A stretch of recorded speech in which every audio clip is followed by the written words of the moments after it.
What happens when the quietest person in the room turns out to be the one holding all the power? She wasn't loud. She wasn't flashy. She didn't chase boardroom glory or corporate clout. But behind closed lab doors, Dr. Elise Harrington was building something the world had never seen, an unbreakable quantum encryption system that could transform global security. And then they fired her. No explanation, no recognition, just a folder, a handshake, and security waiting at her door. But what her company didn't know was that Elise had been planning for this moment, because while they were busy preparing press releases, she was quietly filing a patent in her own name for the very technology they thought they owned. So here's the question. What do you do when everything you've created is stolen from you? Do you fight back? Do you walk away? Or do you play the long game and let your silence speak louder than their ambition ever could? This is not just a story about betrayal. It's a story about ownership, quiet power, and the cost of underestimating the wrong person. If you're ready for a story that challenges how we see innovation, power, and justice, hit that like button, share this video, and subscribe so you never miss the stories that matter. Now, let me tell you how she rewrote the rules. The coffee had gone cold hours ago, but I hadn't noticed until the condensation dripped onto my thumb. Even then, I didn't flinch. My eyes were fixed on the screen, the soft pulse of code rendering into the final validation results. It was quiet. No music, no white noise, just the hum of the servers in the next room, and the staccato of my own breath. Halcyon was stable, perfectly stable. 3 years.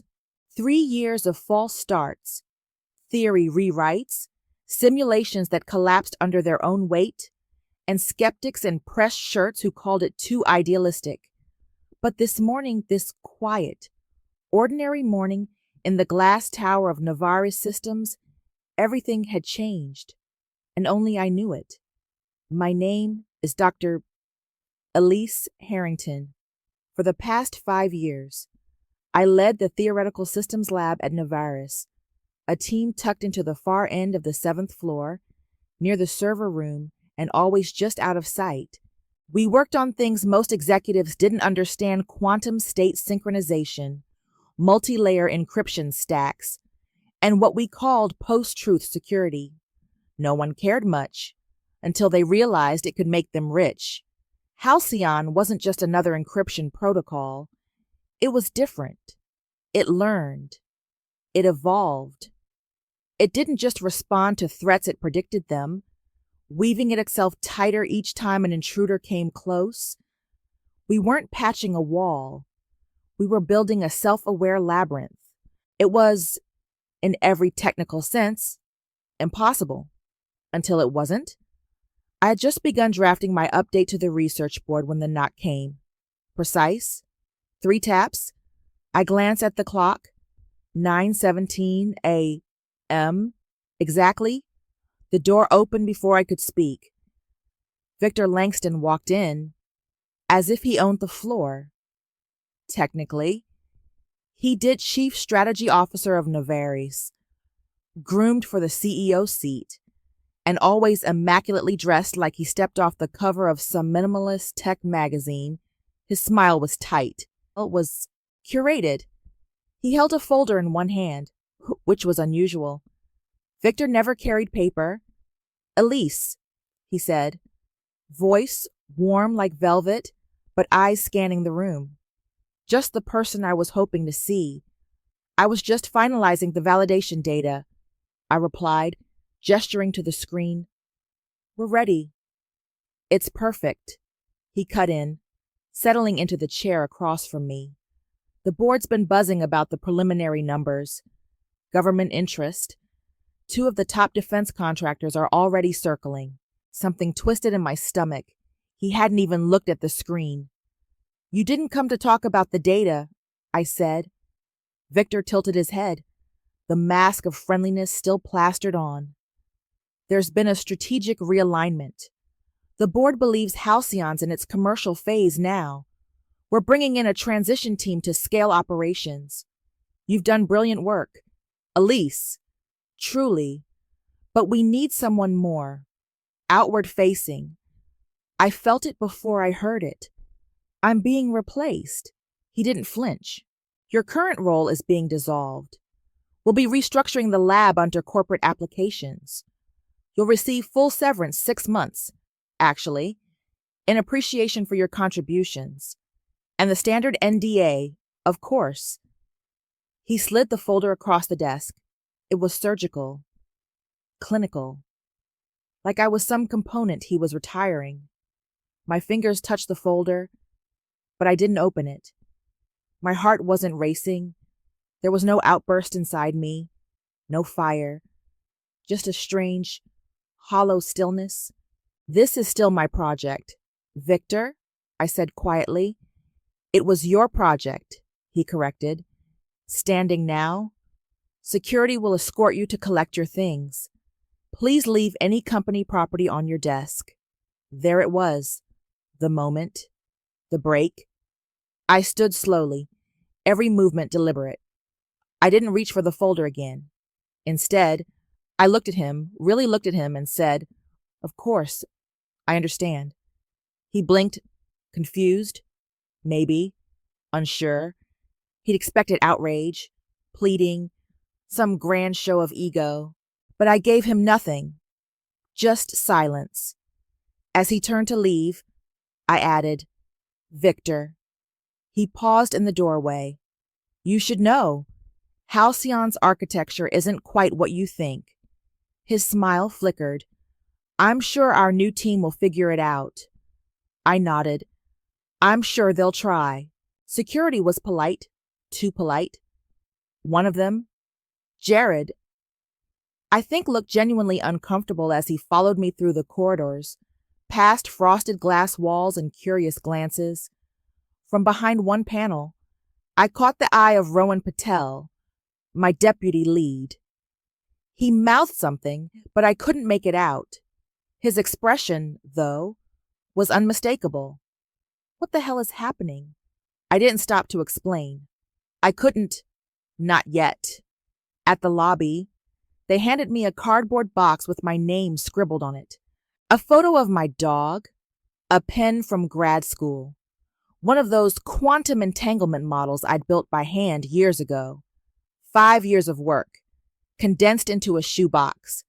When I stepped into the sunlight, everything felt louder.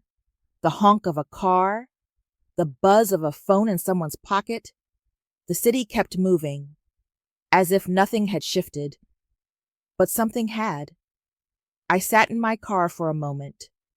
No tears, just stillness. Then I pulled out my personal phone, the one Victor didn't know about, and scrolled to a folder marked Halcyon Root Backup. And then I checked the timestamp on the USPTO confirmation email. 6 months ago, filed, verified, approved. The patent was mine. There's a silence that follows betrayal. It doesn't arrive with fanfare or rage. It settles in slowly, like fog rolling into a valley thick, suffocating, and oddly serene. As I drove home, the morning sun blazing off high-rise windows, I let the silence wrap around me like a second skin. I should have seen it coming. In hindsight, the signs were everywhere. The way Victor had started showing up to team syncs unannounced. How legal counsel began reviewing our internal notes for alignment. Even the shift in language during quarterly reviews, from research milestones to market viability. The moment they saw $signs, I became a liability. The irony, I'd already seen them coming. My apartment smelled faintly of lavender and ozone when I stepped inside. I placed the cardboard box on the kitchen counter and stood still for a long moment, staring at it. Then I walked past it into the study, to the old dark wood desk my father had left me. Inside the bottom drawer was a black binder, and beneath that, a fireproof pouch. When I opened it, The light from the window caught the golden stamp of the United States Patent and Trademark Office. 6 months ago, I had quietly filed patent 667Q HLC self-adaptive quantum encryption framework with biometric master key tethering, the core of Halcyon. Not just the interface Victor's team was drooling over, but the actual skeleton, the logic branches, the quantum calibration cascade, the entropy harmonics. They could copy the shell, but without the spine, it was just a mannequin. My phone buzzed. A text from Rowan. What just happened? Are you okay? Tell me you saw this coming. I stared at the screen. My fingers hovered over the keyboard for a long time before I typed, I'm okay. Tell the team to back up everything they legally can. Keep your head down. Another ping. Victor's already brought in his own people. Some contractors I've never seen before. Of course he had. They would strip Halcyon for parts, try to stitch together what they thought they understood, but they wouldn't get far, because what Victor didn't realize was that Halcyon had a heart, and I had designed it to beat only in rhythm with a single, encrypted master key. That key existed only in one place, me. That evening, I opened a bottle of Merlot and sat cross-legged in the middle of my living room floor. Papers spread around me like a quiet war. Each document, each time-stamped diagram was a breadcrumb leading back to the truth that Halcyon was mine, in every measurable way. Yet, amid the methodical planning, a part of me faltered, not in logic, in feeling. I'd spent years with those people. Late nights, weekend scrambles, takeout-fueled code marathons. Rowan, who once rewrote our entire QA pipeline in 3 days. Lena, who cried the first time our simulation held past 60 seconds. Paul, who brought his daughter to the lab on snow days and taught her how to solder. They were still inside Novaris, still believing, perhaps, that we were building something greater than ourselves. Was I abandoning them? Was silence a kind of betrayal too? A knot formed in my chest. I wasn't built for revenge. I was a builder, a systems thinker, a problem solver, and yet here I was at the beginning of a war I hadn't asked for, but could no longer walk away from. The next morning brought more movement. 3 unread emails from journalists at TechSite, Quantum Daily, and Cypher Watch, each asking for comment on my departure and the rumors swirling about intellectual property disputes at Novaris. I deleted them. Not yet. Timing mattered. But one name did make me pause. Dr. Naomi Voss. The email subject line was simple. Lunch. Naomi was the founder and CEO of Aeon Quantum. The lean but lethal competitor Novaris had always quietly feared. She had a PhD in theoretical physics, a military background, and the kind of sharp presence that cut through every boardroom like a scalpel. We'd only met once years ago at a conference in Zurich. She had complimented my early Halcyon prototype and given me her card. I never used it, until now. I replied with a single line, name the place. We met at Nicolette's, an understated French bistro tucked between 2 glass towers downtown. Naomi was already seated when I arrived, in a black blazer and no makeup, her short silver curls tucked neatly behind her ears. Elise, she said, rising to shake my hand. You look calm for someone whose name is flooding my news feeds. I'm not sure that's a compliment. I smiled, sliding into the seat across from her. We ordered wine, no menus needed. She leaned forward, lacing her fingers. So, you're out. They pushed me, I said evenly.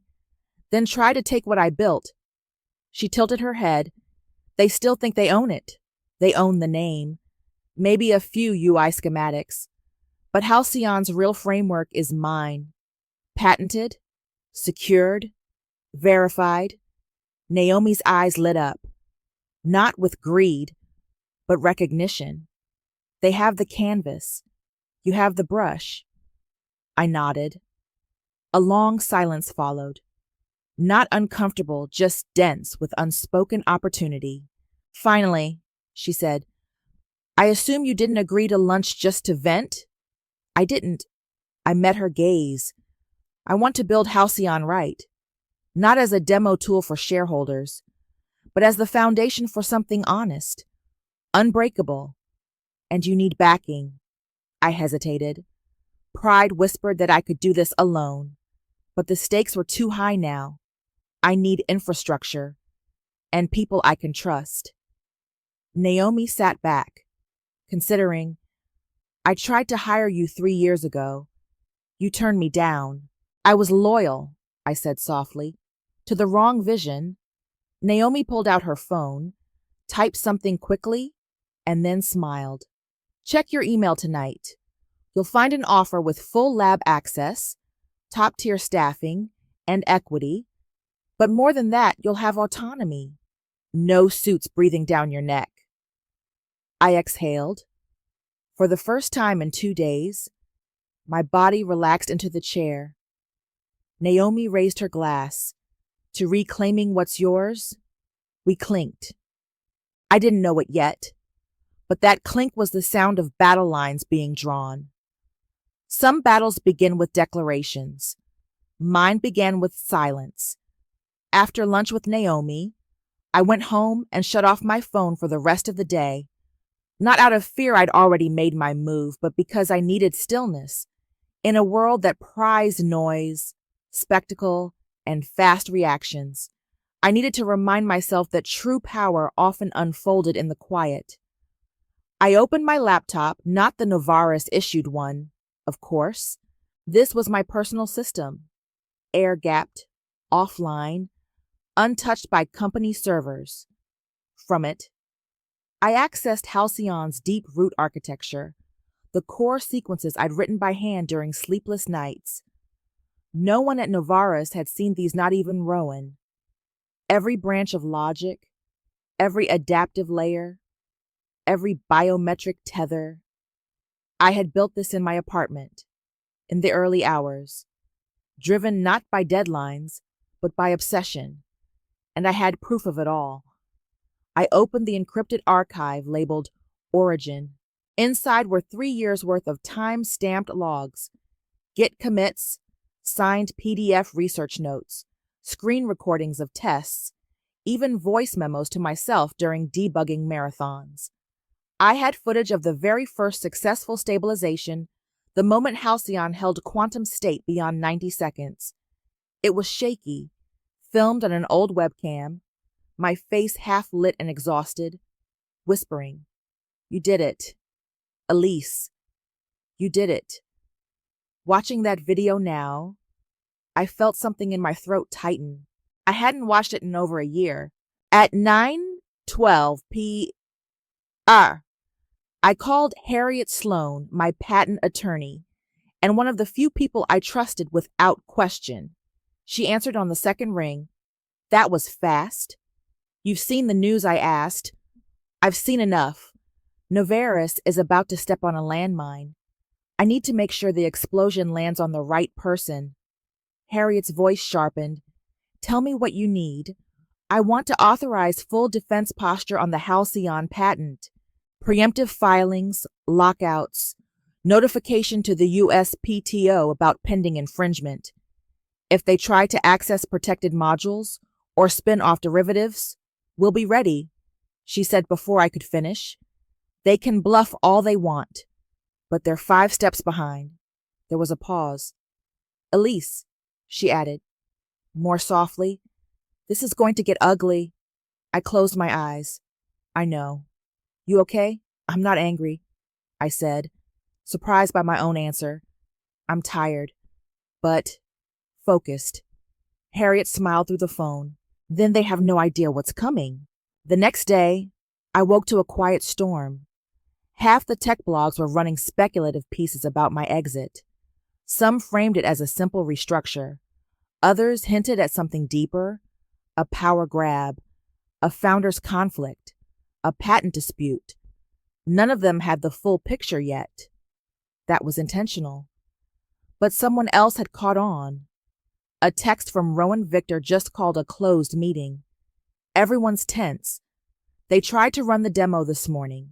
It crashed after 38 seconds. They're blaming server instability.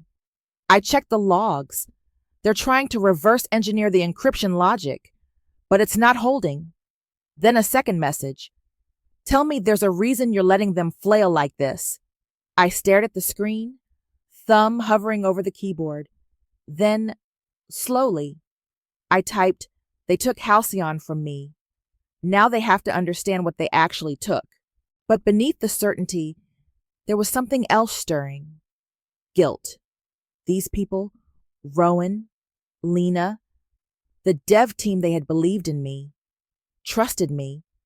Most of them still worked there because they thought Halcyon was being used for good, for protection, for privacy, for progress, not for stock manipulation or shareholder theater. Was I punishing them too? I sat in my home office, eyes scanning the whiteboard still covered in equations from a month ago, and felt the weight of it pressing down. For all my planning, all my legal readiness, this wasn't just about ownership. It was about what kind of world I wanted this technology to exist in, and that meant making a choice soon, not just to protect myself, but to offer an alternative, a vision better than Victor's. That afternoon, I met Naomi again. This time, in a downtown lab she hadn't shown to the public yet. Clean lines, quiet rooms, no branding on the doors. This could be your space, she said, leading me through a room filled with high-grade quantum processors and biometric workstations. No shareholders, no board meetings, just work. Real work. I ran my fingers along the edge of a console, and the team, yours to build, Rowan, Lena, anyone you trust. You'll have full authority to architect Halcyon the way you envisioned it. The name will change, of course, but the heart stays the same. I turned to her. Why are you doing this? Naomi shrugged.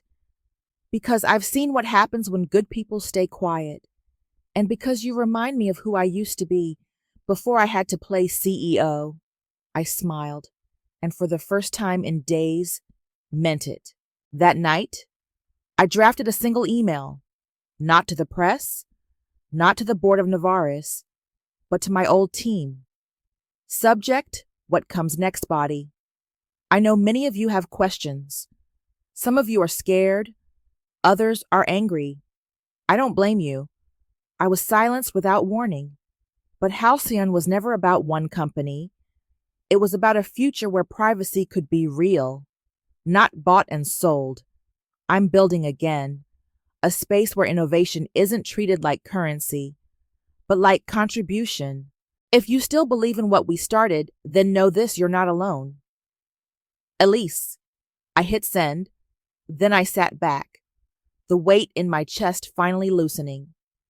The pieces were in motion, and in the distance, I could already hear the cracking sound of Novaris's polished mask beginning to fracture. They say destruction is loud, but that morning, it started with silence. At exactly 8:04 a.m., I received a message from Rowan. System locked. Quantum sync fails at 36 seconds. Error logs piling up. Victor just walked into the server room. He looks bad. I sipped my coffee slowly, watching the sky shift through my kitchen window. It was a pale blue day, cloudless, deceptively calm, the kind of day where you'd never guess the foundation beneath someone's empire was crumbling. At 8:15 a.m., another text. He tried to override the encryption manually. The system flagged a security breach and reset all active threads.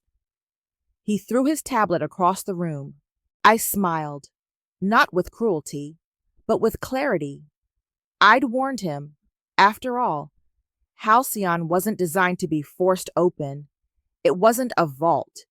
It was a living thing, and Victor had never learned to speak its language. Inside Novaris, the fractures were spreading. Rowan would later tell me how the executive floor descended into chaos, engineers blaming infrastructure, managers blaming coders, Victor blaming everyone. They didn't understand that Halcyon wasn't failing. It was resisting. Without the master key, without me, every attempt to access its deeper layers triggered a fail-safe loop. The system would re-randomize its quantum state, breaking the chain and rendering the entire platform functionally useless. Victor had thought Halcyon was a product, but Halcyon was principle embedded in logic. It knew how to protect itself from people like him. By midday, 3 engineers had walked out. One of them, Lena, sent me a single-line email from her personal account. "Thank you for building it right." I stared at that message for a long time. There was something profoundly human in it. Gratitude not for a feature, but for a choice. The choice to build defensively, to foresee exploitation, to encode resistance, not just efficiency, but even then, something tugged at me. Was I letting it all burn? Was my silence still a form of complicity? It would have been easy to say, "They deserve it."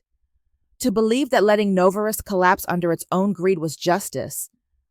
But I hadn't built Halcyon to watch it be used as a weapon by anyone, even me. Just after 3 onerous hours P, my phone rang. Victor Langston? I didn't let it go to voicemail. "Elise," he said, skipping any pretense of civility. "Where is it?" Where's what I asked, voice calm, the key, the protocol link, the master access to stabilize the core logic. "Don't play dumb." I walked to the window, the city pulsed below me, unaware of the unraveling in that glass tower across town. "Victor," I said, "you made a decision to remove me from my own work. You replaced trust with control, and now you're surprised that you can't force a system built on integrity to obey you. You're sabotaging the company." "No," I replied, "you sabotaged yourself.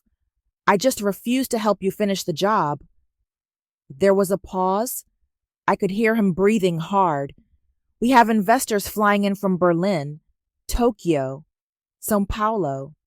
The board meets in 4 days. If this doesn't work, we're ruined," I offered gently.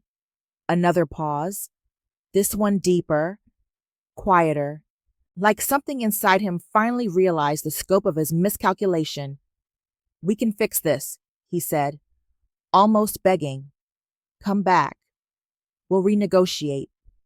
Share rights. Recognition. Whatever it takes." For a moment, I almost pitied him. But I remembered how he looked that day in my office, how cleanly he handed me my termination like it was nothing. I remembered the way he tried to erase 5 years of work with a single folder and a smirk. "No, Victor," I said, "you don't need me to fix it. You need me because you broke it beyond repair." And I hung up. That night, Naomi called. "We've had 4 inquiries today from companies wanting to license Halcyon." She said, "I told them it wasn't ready." "Thank you," I said. "It isn't." Victor called me too. That made me pause. He did what begged me to intervene. Asked if I'd convince you to share the architecture so Novaris could recover. I laughed, not bitter, just stunned. He really doesn't understand. "Does he know?" Naomi said softly. "But the world is starting to." The next morning, headlines bloomed across every major tech outlet. Novaris, in crisis core, product Halcyon. Malfunctioning days before launch. Rumors swirl around patents and internal turmoil at Novaris Systems. Whose innovation? Is it, anyway, the curious case of Elise Harrington? I didn't answer any interview requests, but I did receive a message from James, one of our former systems analysts. Half the team is gone. The other half wants to follow. Just tell us where to go. I looked at the screen, heart full. They weren't just following me. They were following the version of Halcyon they believed in, the version built not for profit, but for purpose. By 5 euro per m. Victor had called me 4 more times. I didn't answer. He'd already received his response. Not from me, but from the code, from the logic, from the truth he tried to bury. Halcyon had outgrown him, and so had I. 3 days after Victor's last call, I walked back into the spotlight. Not at Novaris. At Aeon Quantum's Global Summit, in a quiet auditorium filled with journalists, engineers, and thinkers, people who, like me, once believed tech could be more than stock prices and exit strategies.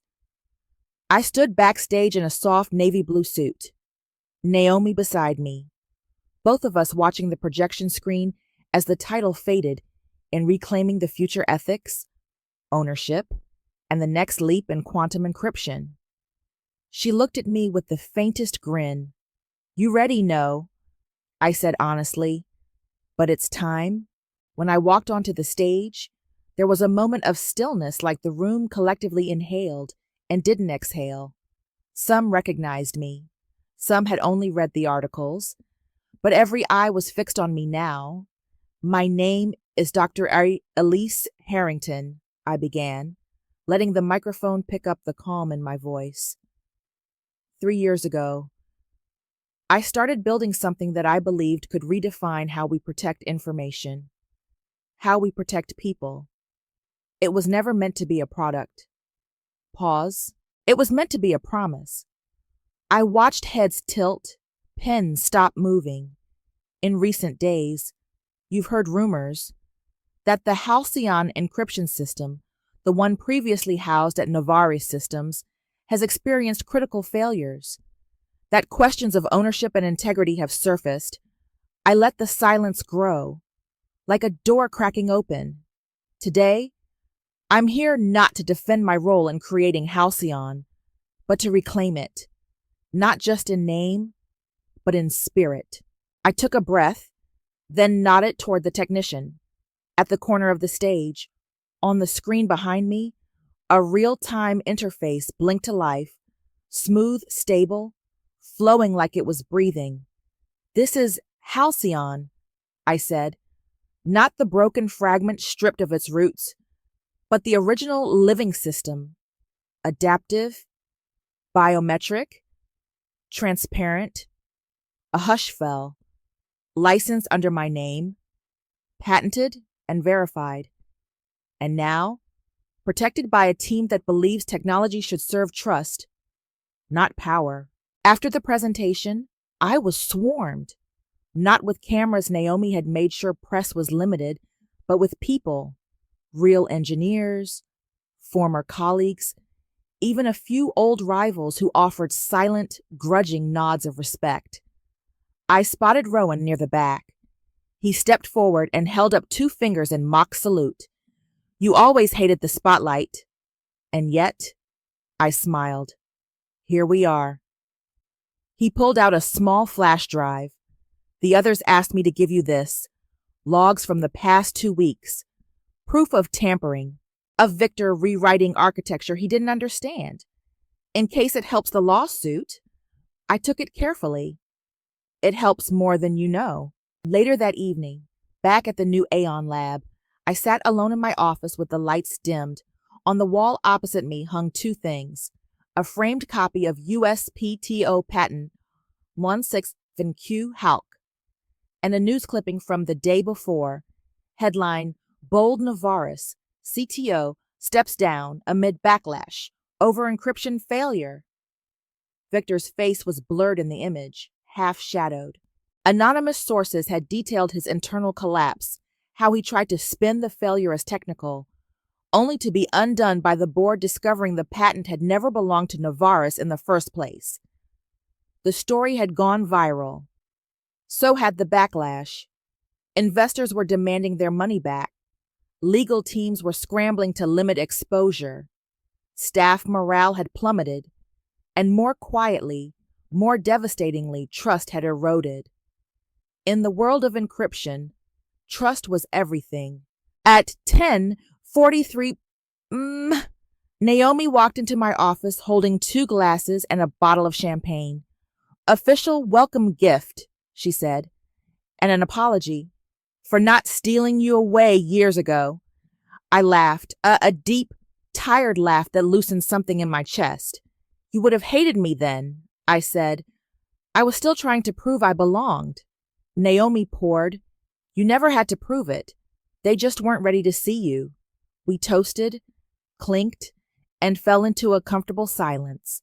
Outside the lab's window, the skyline pulsed with city light and the distant hum of electric trains. Everything moved. Everything changed. "I keep thinking," I said slowly, "about all the engineers still at Novaris, the ones who stayed because they didn't know, or didn't think they had a choice." Naomi sipped her drink. "They'll find you now." And she was right. My inbox was already filling with quiet messages. Some just said thank you. Others asked, plainly, "Can we join you?" I spent the rest of the night drafting a different kind of roadmap. Not for Halcyon's code base, not for its next update or use case, but for the kind of culture I wanted to build here, where innovation wasn't ripped from hands, where contribution wasn't reduced to a line in a quarterly report, a space where creation meant collaboration, not conquest. I didn't just want to outmaneuver Victor. I wanted to build something he could never imagine. 3 months later, Halcyon launched again, not as a repackaged product of a failing corporation, but as the beating heart of a new infrastructure rebuilt, reimagined, and reclaimed under the name Ethergard, deployed through Aeon Quantum. Within its first 2 weeks, it secured contracts with 3 hospitals, 2 government agencies, and 1 grassroots nonprofit that protected journalists and human rights workers in hostile regions. I had insisted on that last one, because from the beginning, Halcyon wasn't just code. It was conviction. We held the launch press event in a small auditorium, not far from where the Novaris Tower loomed in silence.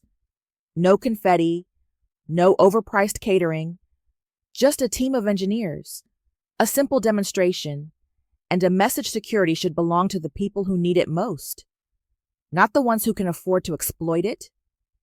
There were no fireworks, but the silence that followed our presentation wasn't boredom. It was reverence, the kind that comes when people see something that wasn't built to impress, but to endure. After the event, I walked back to my office alone. On the wall were 2 frames, the first USPTO patent, Nagnawam Yan 6S7Q, Halc signed, sealed, and now respected. The second, a laminated printout of that tech site article from 3 months ago. They fired her. She took the future with her. I didn't hang them as trophies. I hung them as reminders of what I'd almost allowed to be taken, and of what I refused to surrender. Because the truth is, I hadn't just built a system. I had built a boundary, a message, a refusal. You don't get to erase me because I don't fit your version of leadership. You don't get to inherit my brilliance while denying me my name. I think about Victor Langston sometimes. The last I heard, he had stepped down voluntarily, though insiders knew it was a forced resignation. He now consults for startups, mostly younger founders, who haven't yet learned what he cost Novaris. None of his new ventures have lasted longer than a quarter, and I don't feel triumphant about that. Not anymore. What I feel is peace. Because I know he never understood what he tried to steal. He saw code, patents, monetization models. He never saw the 2 of EM. Rewrites, the ethics arguments, the whispered doubts in empty labs. He never saw the version of me who wondered if I was dreaming too big, if I belonged. And he certainly never saw the girl who once built encryption logic out of colored beads as a child because she couldn't afford a computer. On my desk sat a list of names, Rowan, Lana, James, and 9 others who had walked away from Novaris and into something better. They weren't just joining Aeon, they were helping to shape what we would become. Each brought more than skills. They brought questions. Who owns the work when you build it late at night? Where's the line between contribution and exploitation? What happens when systems meant to protect are turned into weapons? We didn't have all the answers, but at least here we were allowed to ask. Sometimes, new interns would visit my office and glance at the patent on the wall. One of them, a young woman named Nadia, once asked me, Dr. Harrington, how did you know what you built was worth fighting for? I looked at her, barely 22, brilliant, awkward, full of the fire I once buried under humility, and said I didn't know. Not at first, but I knew what it felt like when someone tried to take it. She nodded slowly, then added, I hope I'm as brave when my time comes. I smiled. I hope you never have to be. The world would move on. There would be new technologies, new disputes, new headlines. I wouldn't always be at the center of them. But maybe, just maybe, my story would stay somewhere in the background, a quiet reminder to those who'd been told they weren't business-minded enough, bold enough, executive enough. And maybe the next time a manager looked at a researcher and saw only a stepping stone, they'd remember what happened when one of those quiet types turned around, planted her feet, and said, this belongs to me, and I am not afraid to protect it. That evening, Naomi joined me on the roof of our building. We didn't say much at first. Just watched the city breathe beneath us. The amber grid of street lights like veins across concrete skin. She handed me a glass of wine. You ever think about what would have happened if you hadn't filed that patent? I chuckled. I try not to. She nodded. Still, I think the real breakthrough wasn't Halcyon. I looked at her. She raised her glass. It was you. I didn't respond right away. But as I clinked my glass to hers, I realized she was right. The most important thing I had ever built wasn't just software. It was a sense of self that no one could erase again. 3 months after the launch, Aeon Quantum was flooded with requests, not just for Ethergard, but for internships, for collaborations, for access to our internal culture docs. Turns out, what people really wanted was a place where integrity lived, where ideas were protected not with barbed wire, but with principle. We gave a few talks at universities. I started mentoring again, and every so often, I'd share the story not as a victory tale, but as a lesson. Your greatest power isn't what you build. It's knowing your worth and never letting anyone else define it for you. And in that, perhaps, lay the real encryption, a lock no one could break, unless you gave them the key. In a world where power often silences integrity, she chose to speak through action. She didn't slam doors. She didn't scream. She simply walked away carrying with her not just lines of code, but a lifetime of conviction. And when they tried to erase her, she didn't fight for revenge. She built something better, something that couldn't be stolen, because it was rooted in truth. Dr. Elise Harrington's story isn't just about technology. It's about every person who's ever been told they're not enough, while their work fuels someone else's success. It's a story about the quiet brilliance that corporations try to overlook, the resilience of those who don't fit the mold, and the injustice of treating vision like property instead of purpose.